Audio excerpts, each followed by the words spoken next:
আসসালামু আলাইকুম এভরিওয়ান। শূন্য থেকে ইংরেজি শেখার তৃতীয় ক্লাসে আপনাদের সবাইকে স্বাগতম।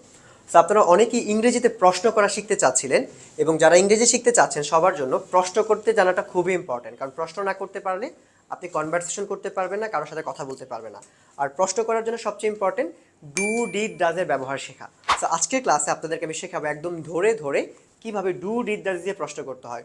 এরকম অন্তত পক্ষে 100 প্রশ্ন করে আপনাদেরকে শেখাবো। So ready guys everyone for this class? Yes, sir. এবার আমরা শিখবো কিভাবে ডু দিয়ে প্রশ্ন করতে হয়। ডু সবসময় ব্যবহার করা হয় I, we, you, they. Nice, তাহলে সবসময় মনে রাখবেন ডু ব্যবহার করা হয় I, we, you and they. তাহলে চলুন আমরা কিছু প্রশ্ন করি। তুমি কি ইংরেজি শেখো? Do you learn English? তুমি কি বই পড়ো? Do you read books? তুমি কি লিখো? Do you write? Do you write? এখন উই হলো কিন্তু সেম হবে, দে হলো সেম হবে, অ্যান্ড আই হলো কিন্তু সেম হবে। এবার আপনারা যারা দেখছেন আমাকে ডু দিয়ে 3টা প্রশ্ন সবাই কমেন্টে লিখে জানাবেন। অনেকেরই প্রবলেম থাকে ডাস কোথায় ব্যবহার করা হয় বা ডাস কিভাবে ব্যবহার করা হয়। আমরা ডাসটা ব্যবহার করব কারণ নামের ক্ষেত্রে। কখন ব্যবহার করব? কারণ নামের ক্ষেত্রে। যেমন শোভন, আকাশ, আরিফা, তখন আমরা কি ব্যবহার করব? ডাস ব্যবহার করব। এখন আমি যদি বলি শোভন স্যার কি ইংরেজি শেখায়? Does Shobhan sir teach does English? Shobhan sir teach English. Araf কি আরবি শেখে? Does Araf learn Arabic? Does Araf learn আরবি। আরাফ কি কোরআন চর্চা করে? Does Araf practice does Quran? Araf practice করা। তাহলে ডাজ হচ্ছে কারণ নাম বোঝাতে ব্যবহার করা হয়, অথবা হি, শি, ইট, এই ক্ষেত্রে আমরা কি ব্যবহার করতে পারি? Does. এই ক্ষেত্রে আমরা ডাজ ব্যবহার করতে পারি। এখন ডু এবং ডাজ দিয়ে কাউকে প্রশ্ন করলে কিভাবে অ্যান্সার করতে হয় সেটা আমরা একটু প্র্যাকটিস করি। Do you learn English? Yes, I do. Do you go to market? Yes, I do. Do you play cricket? No, I don't. Nice. এই যে দেখেন, কখনো যদি আমরা বলি ডু এর অ্যান্সারটাও কিন্তু ইয়েস আই ডু হবে, না হলে কি বলতে হবে? No, I don't. No I don't. এভাবে করে আমরা অ্যান্সারটা করবো। এবার ডাজ দিয়ে কিছু প্রশ্ন করছি, আপনারা বাসায় এভাবে কারোকে নিয়ে প্র্যাকটিস করবেন, তাহলে আপনার ইংলিশটা ইমপ্রুভ হবে। Does Ayesha recite Quran? Yes, she does. Does Ayesha learn English? Yes, she does. Does Ayesha Quran? No, she doesn't.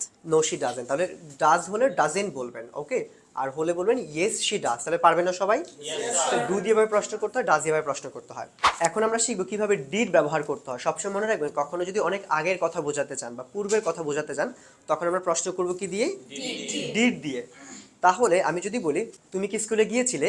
Did you go to school? তুমি কি বই পড়েছিলে? Did you read a book?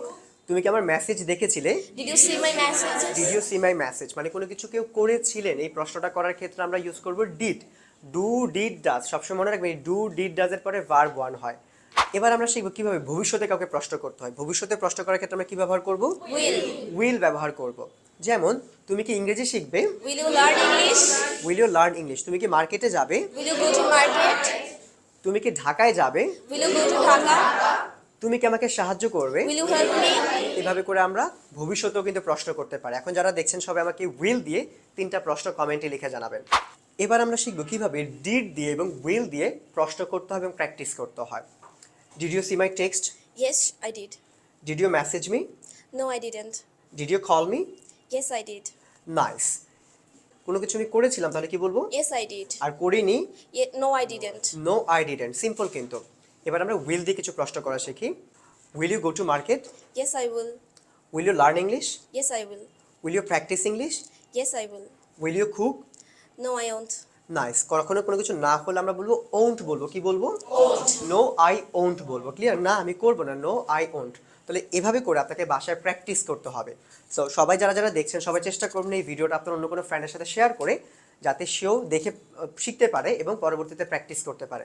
এবার আমরা শিখবো কিভাবে নট দিয়ে প্রশ্ন করতে হয়। অনেক সময় কিন্তু আমি বলি তুমি কি ইংরেজি শেখো না, তুমি কি শেখানো যাও না, তখন কিন্তু নট দিয়ে প্রশ্ন করতে হয়। সো নট দিয়ে প্রশ্ন করার ক্ষেত্রে ডু ডিড ডাজ এবং উইলের সাথে কি যুক্ত করে দিতে হবে? শুধু নট যুক্ত করে দিলে কিন্তু হবে। তুমি কি ইংরেজি শেখো না? Don't you learn English? সে কি আমাকে ভালোবাসে না? Doesn't she love me? Doesn't she love me? সে কি আমাকে ভালোবাসতো না? Didn't she love me? Didn't she love me? তুমি কি আমাকে সাহায্য করবে না? Won't you help me? Won't you help me? তাহলে পারবে না নট দিয়ে কিভাবে প্রশ্ন করতে হয়। তাহলে আজকের ক্লাসটা যারা যারা করেছেন সবাই ডু ডিড ডাজ এবং উইল দিয়ে আমাকে কমেন্টে মিনিমাম 10টা প্রশ্ন লিখে জানাবেন। And say good bye for today. And thank you everyone for watching my video, and I will see you again with my new video. I hope you enjoyed this class a lot. And assalamu alaikum সবাইকে।